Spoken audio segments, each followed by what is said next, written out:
trabalho dentro de uma perspectiva bíblica e também lidar isso com base no mandamento que diz não furtarás, certo? O mandamento que trata especificamente esse assunto, não furtarás.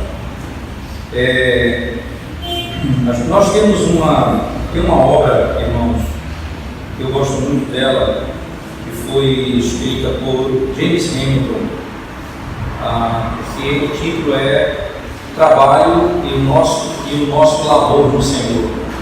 Trabalho e o nosso labor no Senhor. James Hamilton, ele escreve muito na área de teologia bíblica e ele faz uma análise muito interessante do conceito do trabalho à luz de toda a revelação bíblica. Eu quero me basar nessa obra dele para poder tratar desse tema com os irmãos hoje, né, especificamente. Quero convidá-los a ler as escrituras na carta do apóstolo Paulo à igreja de Éfeso, capítulo 4, verso 28, por favor. Efésios 4, verso 28. Aquele que furtava, não furte mais, antes trabalhe.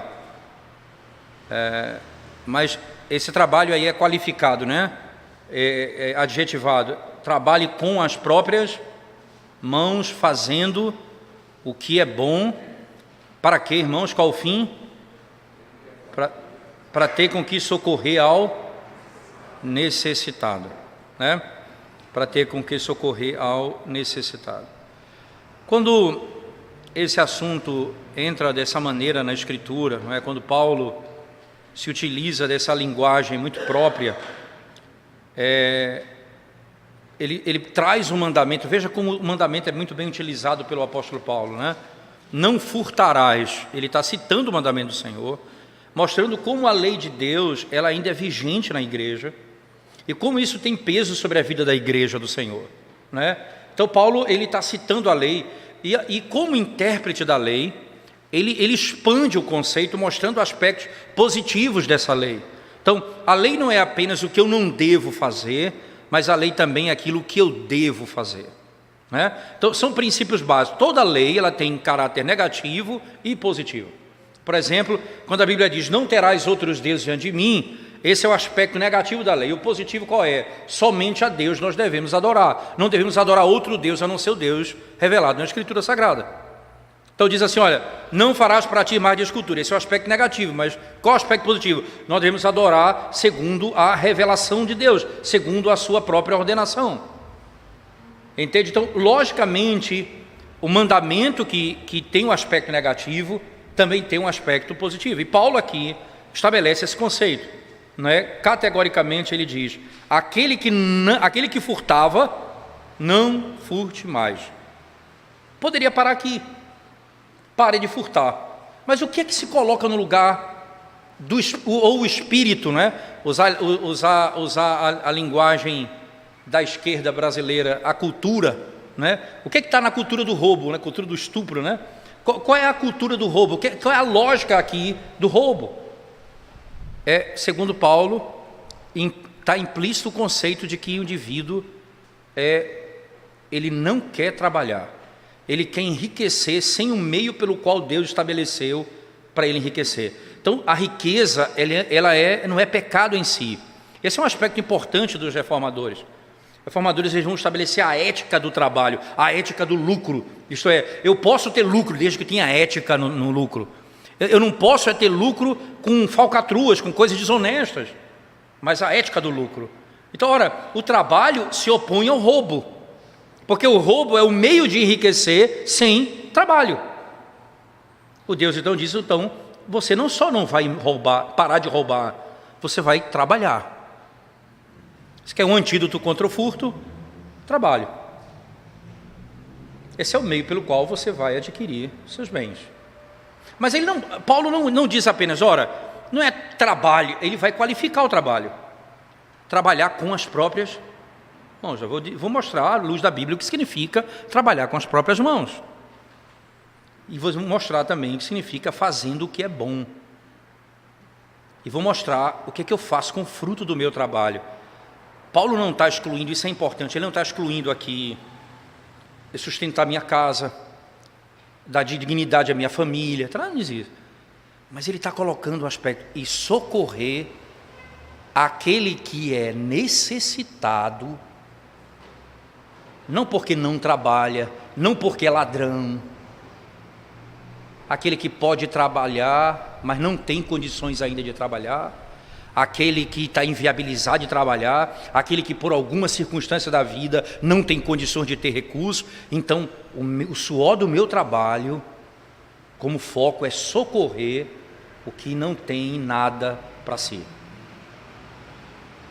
O necessitado, o pobre. Esse é um aspecto claro do trabalho. Mas um elemento importante aqui, que eu quero frisar também, é o que está no capítulo 5 da carta aos Efésios. Por favor, verso 1. Veja o que Paulo diz. Efésios 5, verso 1. Leia para mim, por favor. Sede, pois, imitadores de Deus, como filhos amados. Que coisa interessante. Sede, pois, imitadores de Deus como filhos amados. Ora, Paulo está dizendo que nós devemos imitar Deus. E aqui entra um outro aparato importante na argumentação paulina. O modelo de liderança não é o modelo que diz assim: trabalhe, eu trabalho para lhe ensinar como trabalhar.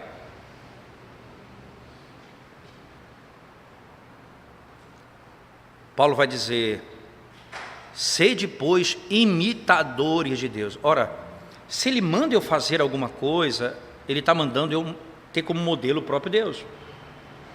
O modo como Deus trabalha deve designar o modo como eu trabalho. O modo como ele usa o fruto do seu trabalho deve designar o modo como eu uso o fruto do meu trabalho. Deixa eu dar uma amplitude maior aqui para vocês. Vamos lá para a criação, como registrado em Gênesis. Deus trabalhou na criação. Engraçado que Jesus disse isso: o Pai trabalha e eu trabalho também. O Pai trabalha até hoje. Isso é uma declaração importante. Como filhos de Deus, nós devemos mostrar o padrão do nosso Pai. Nós somos trabalhadores. Deus é trabalhador, nós somos trabalhadores. Como é que Deus trabalha? Deus fez o mundo com as suas próprias mãos, com a sua palavra. Ele construiu tudo. E tudo que ele fazia no final de cada dia, o que é que ele dizia? Era o quê? Era, Paulo diz lá, fazer com as próprias mãos o que é. De onde Paulo tira esse conceito? Fazer com as próprias mãos o que é bom. Tudo que Deus fazia com as próprias mãos, no final do dia ele dizia, é bom. E quando ele termina de criar, o que é que Paulo faz? O que é que Deus faz? O que é que Paulo está insinuando aqui no texto? Ele deu ao homem para cuidar. Esse homem não era pecador, esse homem não estava morto nos seus delitos e pecados, ele foi criado reto. Era a criatura dele, ele deu ao homem e diz: agora domina e cuida da terra que eu te dou. Os céus me pertencem, a terra eu te dou, cuida dela. O céu é meu, a terra eu te dei, cuida dela. Eu criei todas as coisas e te entreguei nas mãos. Só que o pecado entra no mundo e traz a morte, cardos e abrolhos, a terra produz sofrimento, muita dor, não é? Você trabalha e se fadiga e se estressa, e você agora, Deus vai dizer assim: do suor do teu rosto comerás, e ele diz mais ainda: em fadigas obterás o sustento. Agora você não só trabalha, você vai se cansar, você vai se fadigar.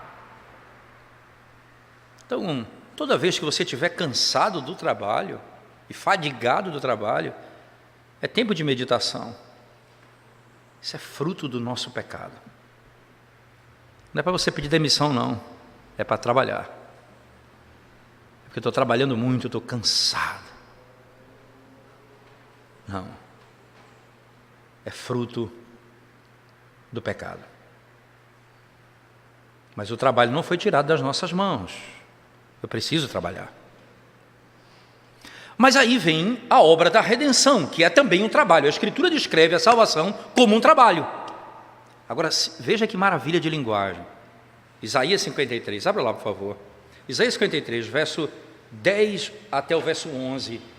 Leia para mim esse texto e encontre nele a linguagem do trabalho e o fruto do trabalho é feito. É feito o que com ele? Leia por favor.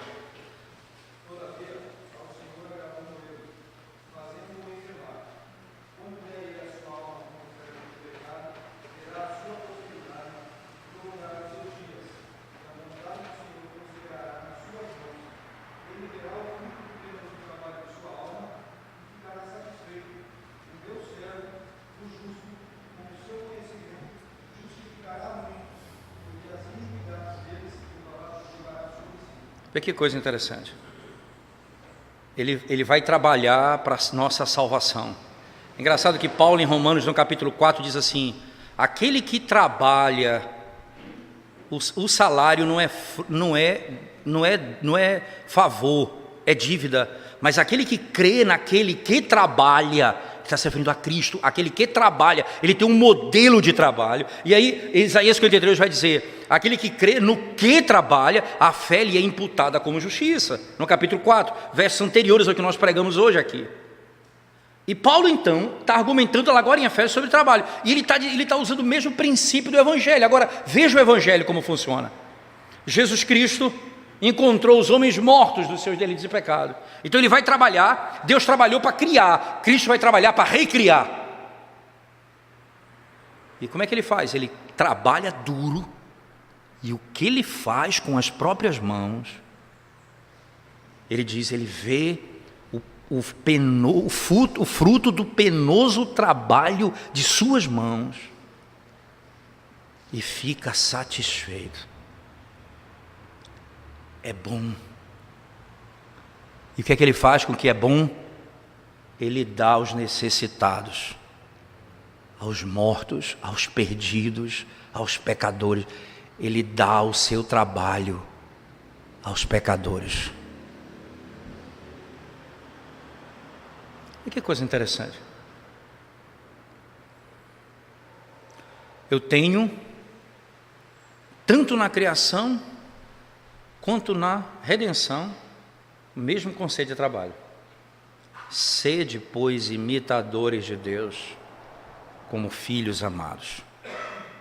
Paulo diz: aquele que furta não imita a Deus, imita os ídolos desse mundo. O que trabalha, imita a Deus. Mas não só trabalha para quê? Com o quê? Com as mãos. E o que é que ele faz? É bom. E quando ele faz o que é bom, ele não pega para si mesmo, ele dá aos necessitados. Ele socorre ao que não tem nada para si. Quando Cristo viu o penoso salário do seu trabalho, ele não disse: eu não estou nem aí para ninguém. Ele viu aqueles que o Pai amou e estavam mortos e disse: eu vou dar a eles o fruto do meu trabalho. O justo justificará a muitos.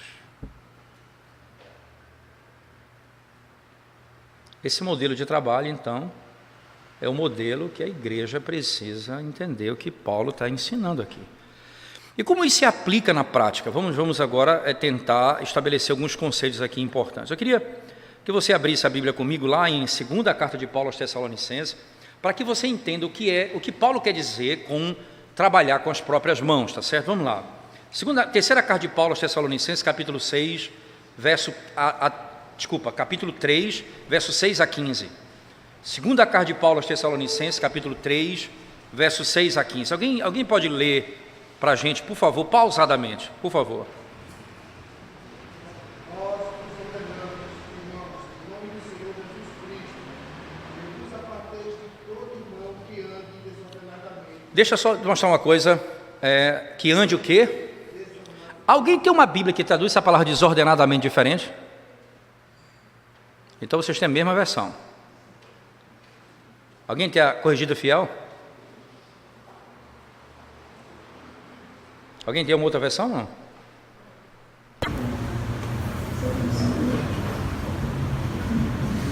Todos aí desordenadamente, no celular, certamente deve ter alguma versão diferente, né? A Corrigida Fiel e algumas traduções em inglês, a maioria delas em inglês traduz essa como que vivem ociosamente, sem trabalhar. É o meu termo utilizado. Veja, desde que eu não peguei para falar.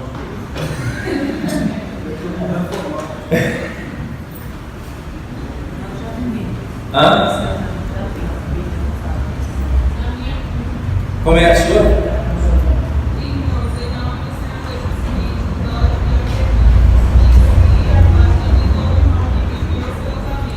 Veja que todo aquele que vive ociosamente, porque na sequência, desordenadamente, vai ser explicado como alguém que não trabalha.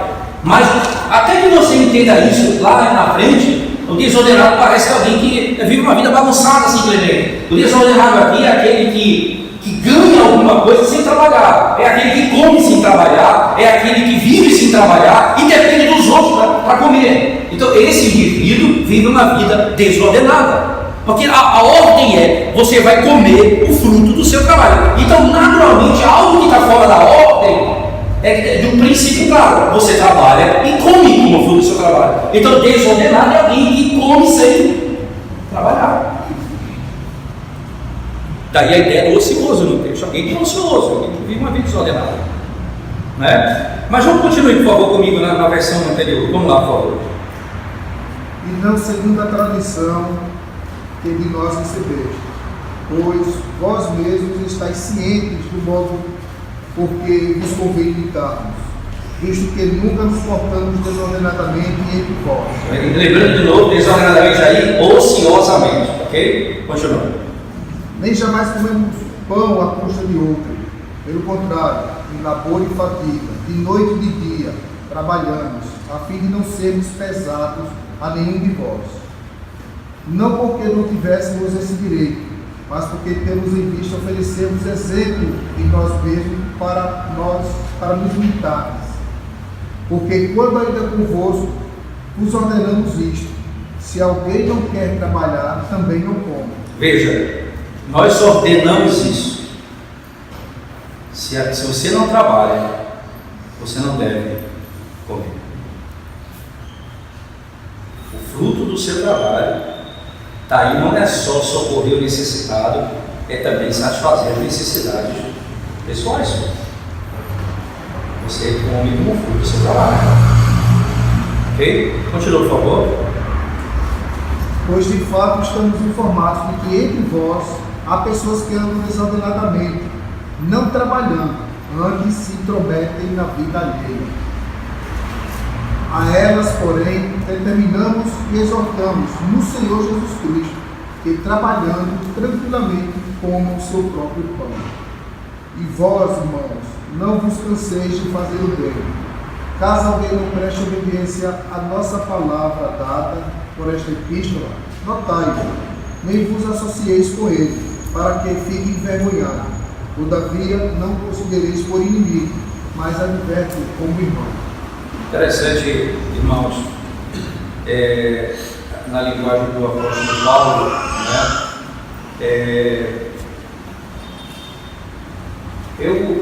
Quando eu estive no vosso meio, eu deixei exemplo para vocês seguirem. Eu tinha direito, como pastor tem direito, porque esse é o trabalho dele, e todo trabalhador é digno do seu salário, de colher o fruto do seu trabalho, receber o seu salário. Mas Paulo está dizendo: eu quis dar um exemplo para vocês entenderem outras coisas também. Que talvez vocês digam assim: que o pastor não trabalha, ele não trabalha para nada, né? Você imagina isso? Aí ele diz: eu vou mostrar para vocês como vocês devem viver. É meu direito receber, mas eu vou abrir mão do meu direito. E vou trabalhar duro com as minhas mãos, dia e noite, para não ser pesado a ninguém. Para não ser pesado a ninguém.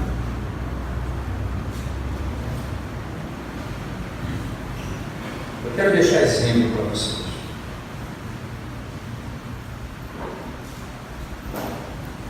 Isso aqui, irmãos, é tão sério, você imagina. Que exemplo Paulo está deixando? Você, para comer, você precisa trabalhar.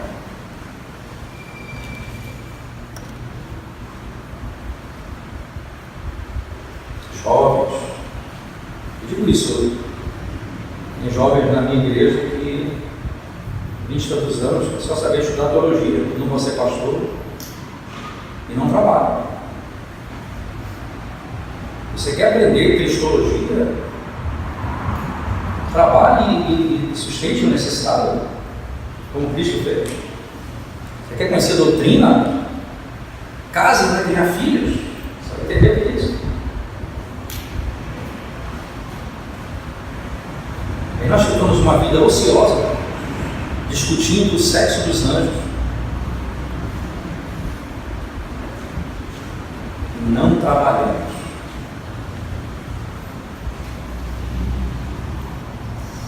E nós não deixamos exemplo de seguir.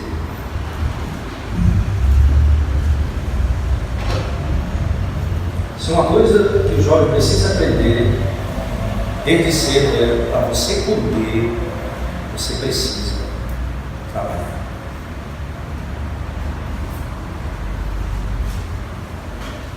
E nós erramos como pais quando não ensinamos nossos filhos a trabalhar desde cedo. Erramos mesmo. Meus pais não cometeram esse erro comigo de uma certa forma. Desde muito cedo, meu pai tem comércio também lá no Pará. Eu vinha da escola, eu lembro disso, vinha da escola, descia na porta da loja, ia para a loja, ficar 2 horas no caixa, e meu pai e minha mãe iam para casa almoçar. Eles descansavam. Quando eles voltavam do descanso, vinham para a loja de novo, então eu ia para casa para poder dar sequência à minha vida. Todo dia eu tirava 2 horas no meu dia para estar ali no comércio com meu pai.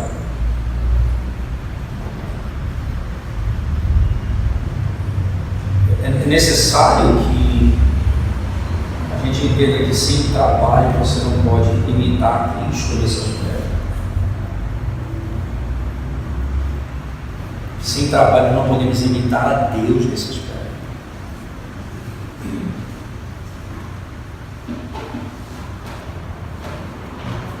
O que nós estamos fazendo?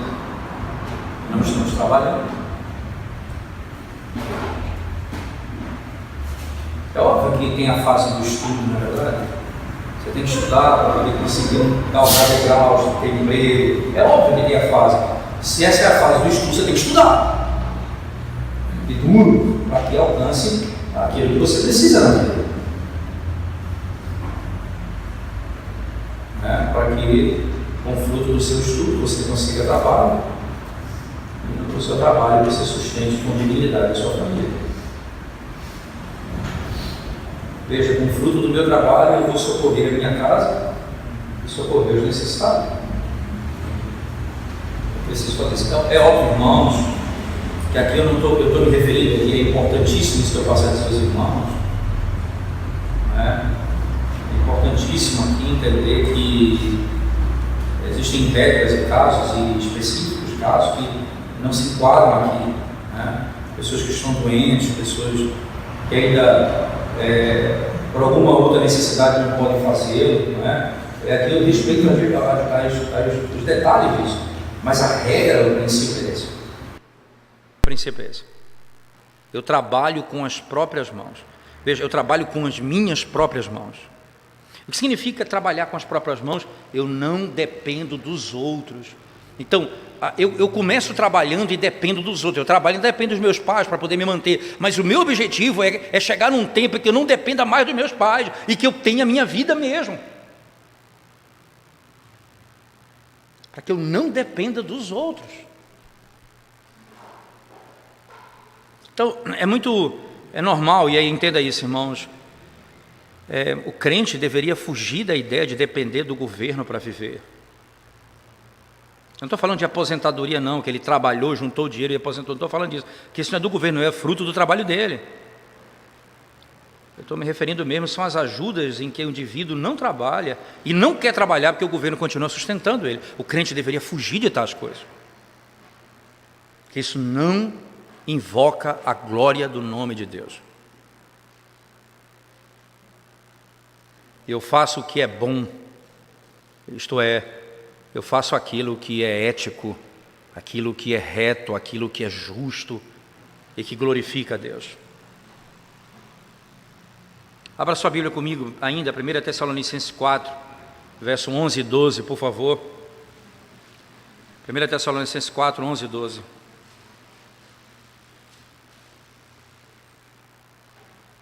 Alguém pode ler?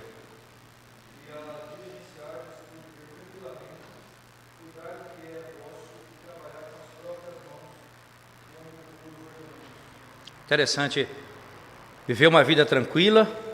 O que mais? Cuidar do que é vosso, trabalhar com as próprias mãos. E aqui é interessante, isso é fugir da dependência dos outros. Não depender dos outros. Buscar sua independência. Viver com aquilo que você tem.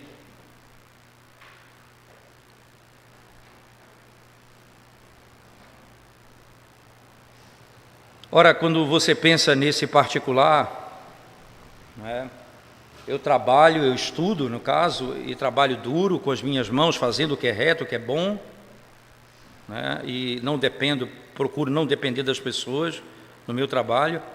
E aqui entenda, o fato de não depender das pessoas, irmãos, não é ser autônomo ou independente no sentido de não se importar com ninguém, é depender do seu trabalho. Eu vivo com o meu trabalho.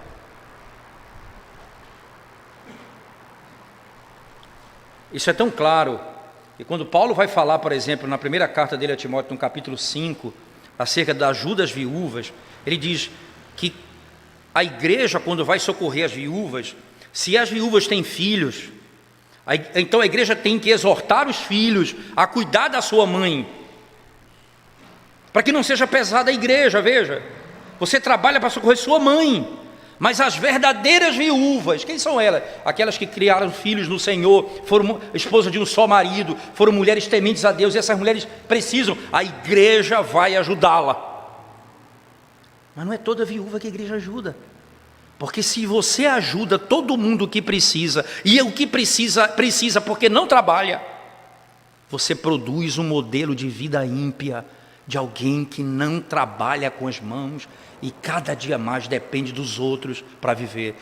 Você produz um modelo ímpio na igreja.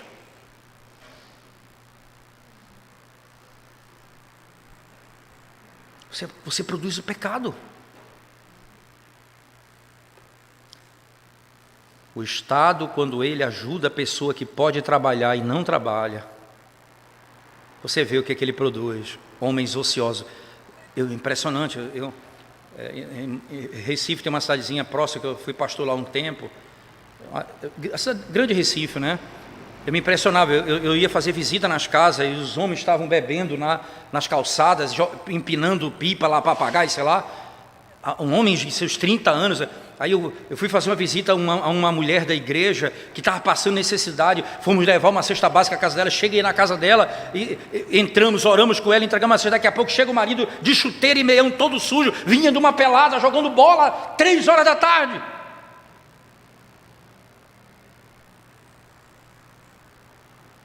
Isso é uma miséria. Isso é uma miséria. Esse homem não tem trabalho, ele pegava um carrinho de cachorro quente e ia vender na rua, ia vender sacolé, picolé, o que fosse. Ele é digno. Ele é digno.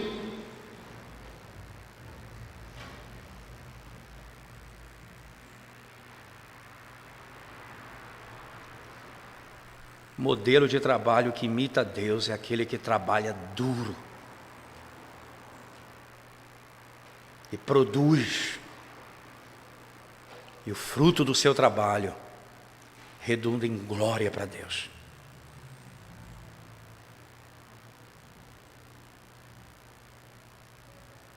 em glória para Deus.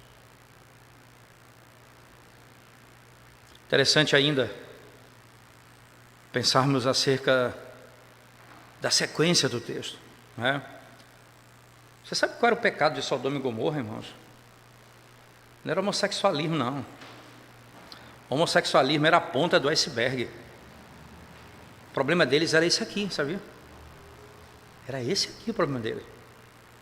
Abra sua Bíblia lá, em Ezequiel capítulo 16, verso 48 a 50, e me diga, lendo esse texto para mim, qual era o pecado de Sodoma e Gomorra?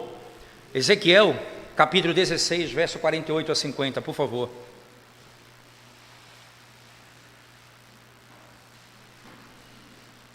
Alguém lê em alta voz para a gente.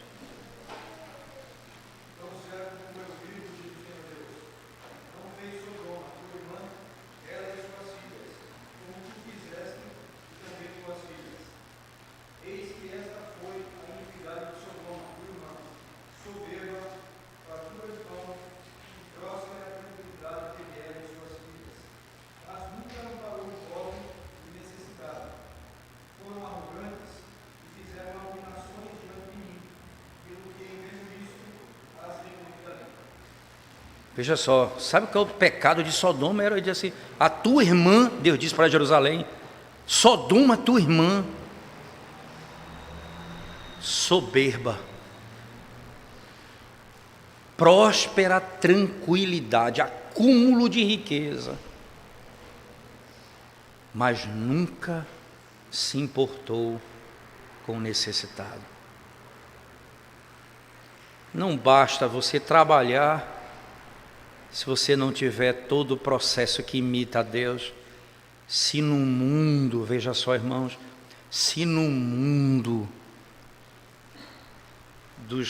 do movimento dos LGBTs, o mercado está em cima deles assim, porque eles gastam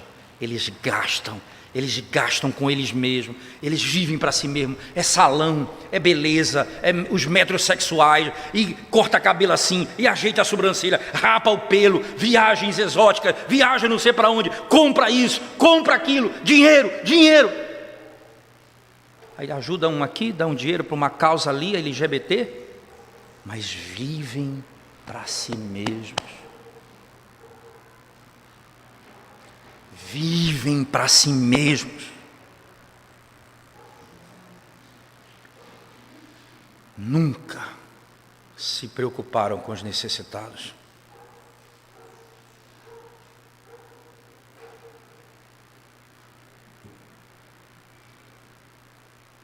Tudo que Deus terminou de fazer, Ele entregou. Foi na criação, foi na redenção, entregou aos mortos, aos famintos. Ele diz: você que tem fome e sede, mas não tem dinheiro, vinde, comei, bebei, sem dinheiro e sem preço, fruto do meu trabalho.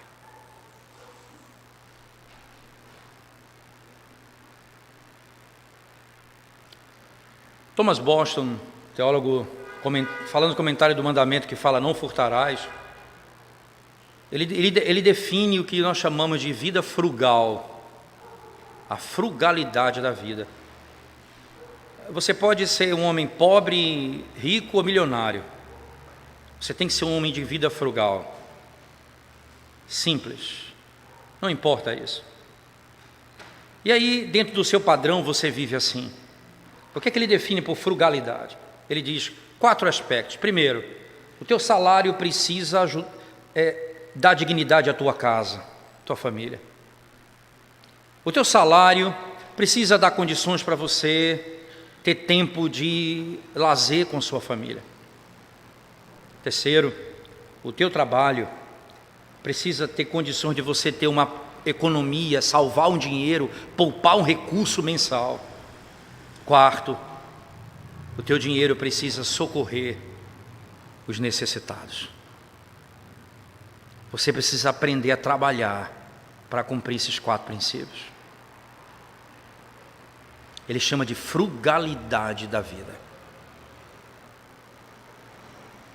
dentro daquilo que nós ganhamos, são aspectos centrais da nossa vida. Ele ainda diz mais, citando Provérbios: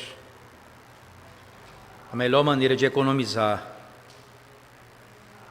é socorrer o necessitado. A melhor maneira de economizar é socorrer o que não tem nada para comer.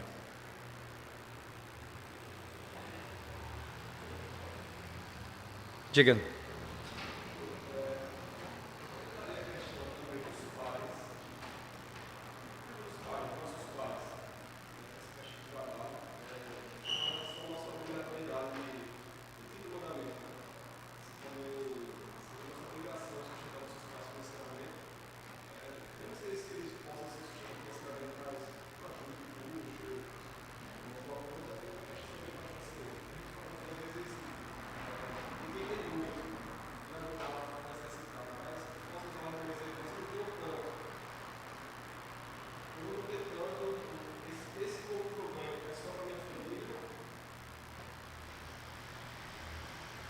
Eu preciso, primeiro o aspecto dos pais, né? Se eu tenho que socorrer os meus pais, mesmo ele tendo condição, veja, não há necessidade de você socorrer os seus pais se eles podem se manter, não é? Não há uma necessidade nisso específica, mas se eles precisam, e você não socorre, Paulo diz, você é pior do que o incrédulo,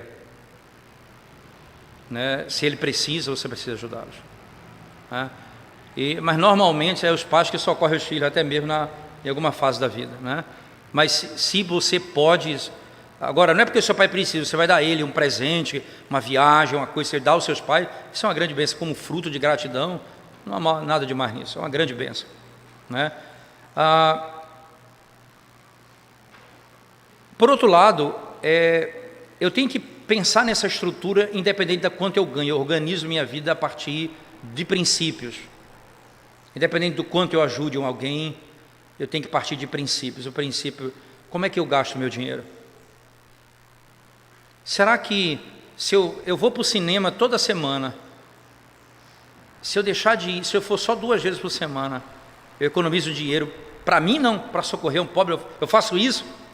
Alguém que, você entende? Eu tenho de fazer isso, porque não é algo necessário.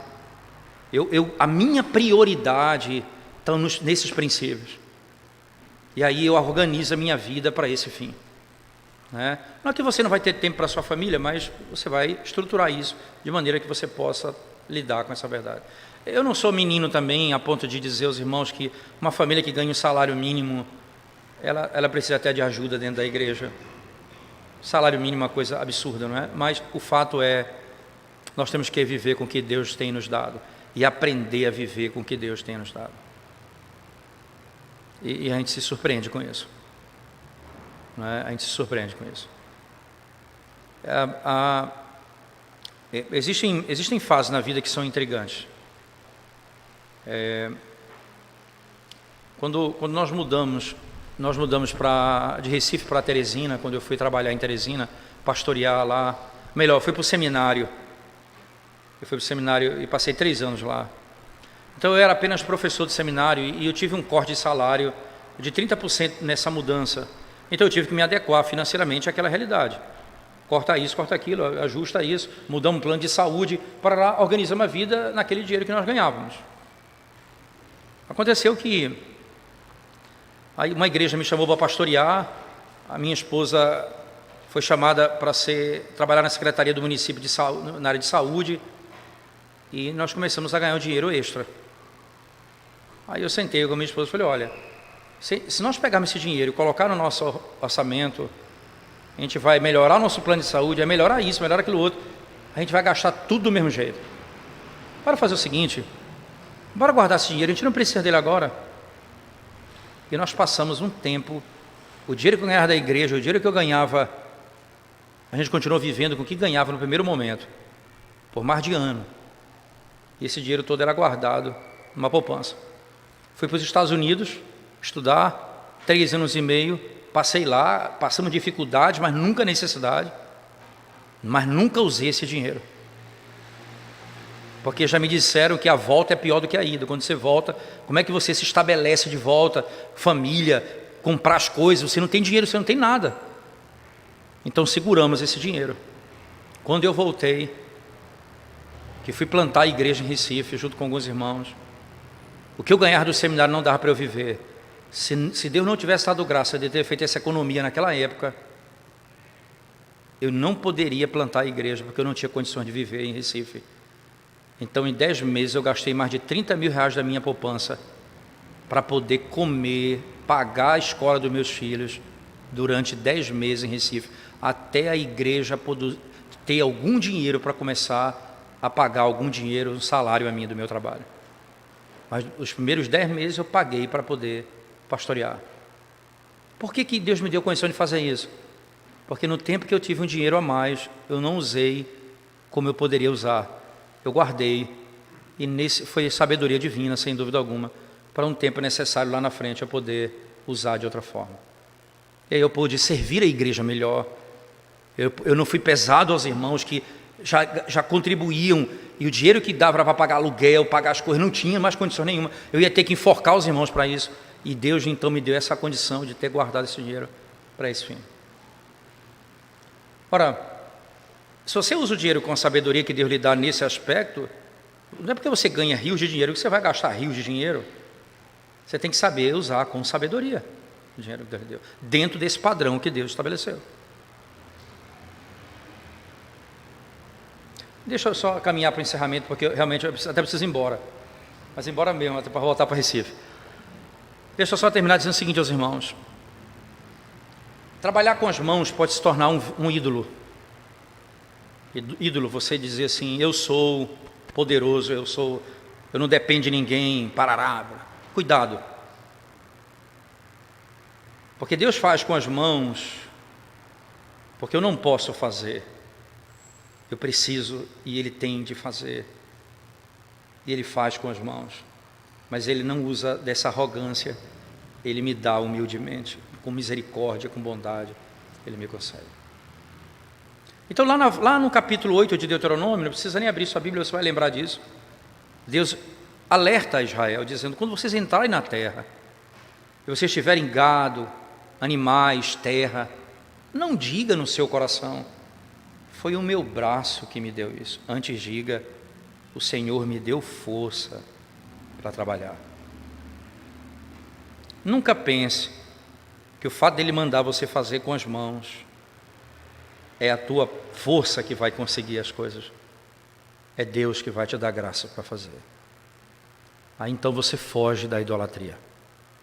Outra maneira de você fugir da idolatria é como você usa o fruto do seu trabalho.